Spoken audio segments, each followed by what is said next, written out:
વાવ થરાદ ખેડૂતોએ તંત્ર સામે ભક્તિનો આગાજ કર્યો. પાણી માટે યજ્ઞ, અંધકારમાં આશાનો દીવો. બનાસકાંઠા જિલ્લાના વાવ તાલુકાના માલસાણ ગામે થયું એક આંદોલન, જેના કોઈ મોરચા ધરાવતું હતું ના સૂત્રોચ્ચાર, પણ જેનો સંદેશો તંત્રના દરવાજા હચમચાવી દે એવો હતો. ખેડૂતોએ પોતાની જીવલેણ સમસ્યા માટે યજ્ઞ કરી ભગવાનને પોકાર્યા, નહીં તો સરકાર તો વર્ષોથી બુદ્ધિ ચાદર ઓઢીને સૂઈ ગઈ છે. સિંચાઈના પાણી માટે વલખા ખાધા, અરજી કરાય, દરખાસ્તો અપાઈ, પણ તંત્ર તરફથી મળ્યું શું? ખાલી વચન અને ખોટી આશા.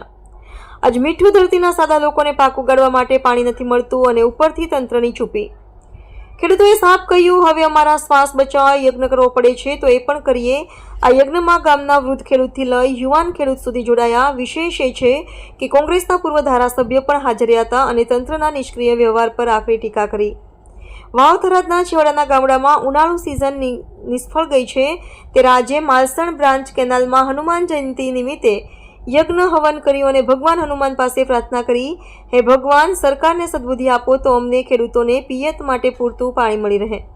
અહેવાલ રાણાભાઈ પારેગી, 24 ન્યૂઝ ગુજરાત, થરાદ. બ્રાન્ચ કેનાલની અંદર હનુમાન જયંતિના દિવસે યજ્ઞ યોજવામાં આવ્યો છે.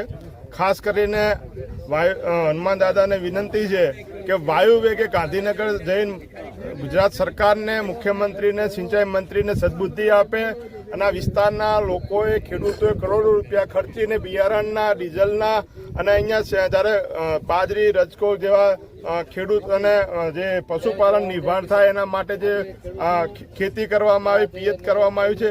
જો સરકારને પાણી નહોતું આપવું તો મહિના પહેલા જાહેર કરી દેવું હતું કે અમે ઉનાળામાં પાણી નથી આપવાના, કોઈ ખેડૂતો સિંચાઈ કરતા નહીં. પણ સરકાર દ્વારા જાહેરાત કરવામાં આવી, ભાજપના નેતાઓ દ્વારા જાહેરાત કરવામાં આવી કે પાણી આપવામાં આવશે ત્યારે ખેડૂતોએ પિયત કર્યું છે.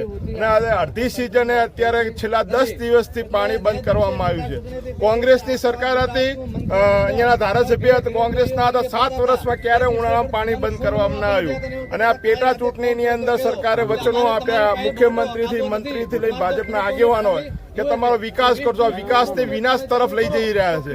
આજે કરોડો રૂપિયાનું નુકસાન ખેડૂતોને જઈ રહ્યું છે. એટલે હું તો આપ હનુમાન દાદાને વિનંતી કરું, વાયુ વેગે ગાંધીનગર જાઓ, સરકારને સદબુદ્ધિ આપો, નકા આ વિસ્તારના ખેડૂતોને આ સરકારને ક્યાંય છોડવાની નથી. ગઈ વખતે લોકસભાની ચૂંટણી હતી તો પાણી આપ્યું. આનંદીબેન મુખ્યમંત્રી હતા, 75 મીટર જયારે ડેમની સપાટી હતી ત્યારે પણ ઉનાળામાં પાણી આપ્યું. ત્યારે અત્યારે ડેમની સપાટી પણ ડબલ છે. તો શા માટે અન્યાય કરો છો? હવે તો વિસ્તારના લોકોએ તમને ધારાસભ્ય તરીકે બંને વિસ્તારમાં ચૂંટણી મૂક્યા, તો પણ શા માટે અન્યાય કરી રહ્યા છો એ ખબર નથી પડતી. હું આપના માધ્યમ સરકારને, મુખ્યમંત્રીને બે હાથ જોડીને વિનંતી કરું છું, મહેરબાની કરીને આ વિસ્તારના ખેડૂતોને હાય ના લેશો, નુકસાન ના કરશો. અત્યારે ઘાસચારો બળી રહ્યો છે. જો 1-2 દિવસમાં પાણી ના મળ્યું તો કરોડો રૂપિયાનું આ વિસ્તારના ખેડૂતોને નુકસાન થવાનું છે. તમને હારા માટે લાયા હતા, કોકને નુકસાન કરવા માટે નતા લાયા. અને જો હું તો કહું છું, ભાજપના ચૂંટાયેલા ધારાસભ્યોને તમને આ વિસ્તારમાં પાણી ના આપતા મુખ્યમંત્રીની ઓફિસની બહાર ધરણા કરો. ગમે તે પક્ષનો, મારા પક્ષનો હોય તો પણ મારા વિસ્તારના લોકોના હિત માટે કઈ સરકાર સામે લડવું પડે. બેસી જાઓ, કેમ નથી બેસતા? અને તમારામાં જો તાકાત હોય ત્યાં મુખ્યમંત્રીની ઓફિસની બહાર બેસવાની તો કેજો, અમે બધા પણ ખેડૂતો ત્યાં આવશું તમારા સપોર્ટની અંદર, કે આ વિસ્તારના લોકોના માટે કોંગ્રેસ, ભાજપ ના હોવું જોઈએ. એ માટે સરકારને વિનંતી છે, અને જો અહીંયાના લોકપ્રતિનિધિઓને પણ વિનંતી છે કે તમને જે લોકોના કલ્યાણ માટે ચૂંટીને મૂક્યા છે, માત્ર આંગળીઓ ઊંચી કરવા માટે નથી મૂક્યા. તો તાત્કાલિક ધોરણે પાણી છોડાવો. એ સૌને હનુમાન દાદા આજના દિવસે સદબુદ્ધિ આપે.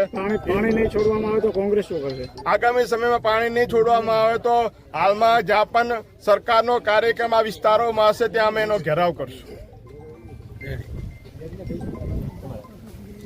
ખેડૂત કોણ છે? ખેડૂત બોલી ગયો. આજે હનુમાન જયંતિના દિવસે, પૂનમના દિવસે થરાદની નર્મદા માલસણ બ્રાન્ચની અંદર એક હવન યોજવામાં આવ્યું અને સરકારને સદબુદ્ધિ આપે, જલ્દી ખેડૂતોને પાણી મળે. ખેડૂતોએ કરોડો રૂપિયાના ખર્ચે વાવેતર જે કર્યું છે એ વાવેતર સરકારના પ્રતિનિધિઓના કહેવાથી કર્યું હતું. અને અમે કહીએ કે સરકારને સદબુદ્ધિ આપે, ભગવાનને પણ પ્રાર્થના કરી અને સરકારને વિનંતી કરી કે જલ્દી ટૂંક સમયની અંદર ખેડૂતોને પાણી મળે એવી અપેક્ષા છે. અને જો પાણી આપવામાં આવશે તો કરોડોની આવક ખેડૂતોની ઘરે થવાની છે. કરોડો રૂપિયા ખેડૂતોની ઘરે આવશે તો એની અંદરથી બધાને ગૌશાળાને, પાંજરાપોળને અને રેઢા રખડતા પશુઓને પણ કંઈક મળશે.